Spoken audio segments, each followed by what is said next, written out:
कैसे होला समझिया बिहान। अरे गवना गवना रटत रहनी गवनो ना भइले ससुरा में मोर पियावा नादान।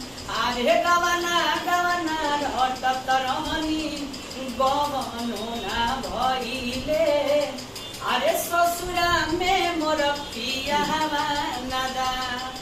नमस्कार, आप देख रहे हैं RR न्यूज और मैं हूं रवि। तो हाजिर हूँ पटना के एक स्टूडियो में जहाँ भोजपुरी के अच्छे कलाकार चंदन चंचल हैं और इस वक्त हम लोगों को जो है वो गाना सुना रहे हैं। सबसे बड़ी बात ये है कि बिहार विधानसभा चुनाव हमारे सर पे है और काफ़ी समीप है और इन्होंने राजद के लिए, राष्ट्रीय जनता दल के लिए, जिसके सुप्रीमो लालू प्रसाद यादव हैं, उनके लिए उन्होंने बड़ा शानदार गाना गाया है और हम लोग चाहेंगे और हमारे दर्शक भी चाहेंगे कि आप राजद के लिए कुछ सुनाना चाहें तो सुनाइए।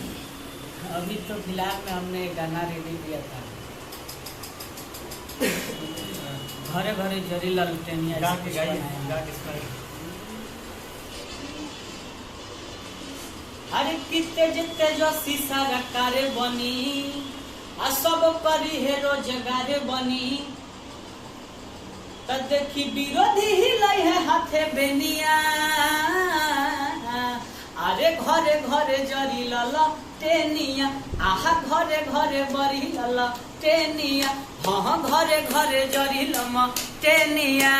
नमस्ते प्रणाम सब कोई के। हम गायक चंदन चंचल और आप सबके बीच हमारे रवि सिंह भाई जी हैं और आज मस्ती टाइम में हम लोग थोड़ा एंजॉय कर रहे हैं और बैठे हुए लोग कुछ संगीत वंगीत। मस्ती टाइम तो ठीक है, चूँकि हम लोग प्रोफेशनल लोग हैं और ये जो है भोजपुरी के स्टार सिंगर हैं चंदन चंचल जी। तो चंदन हमारे लिए सबसे बड़ी बात, गौरव का पल ये है कि इन्होंने एक दो गाना हमारा जो है वो सेलेक्ट किया है और इन्होंने मुझे इस बात का आश्वासन दिया है कि रवि जी आप निश्चिंत रहें, इस सप्ताह में मैं आपका गाना बिल्कुल होगा। क्या बोल है, कुछ याद है, कुछ शब्द याद है जिसको हम लोग करने वाले हैं साथ में? हाँ, अभी जो आप बताएं मेरे को पटना से सूट सलवार वाला एक होता है और रेल के पटरिया कोई गाना, रेलिया से कट के वो चलिए बहुत धन्यवाद। कैमरामैन गौरव जी हमारे साथ, रवि सिंह, प्रश्न पटना।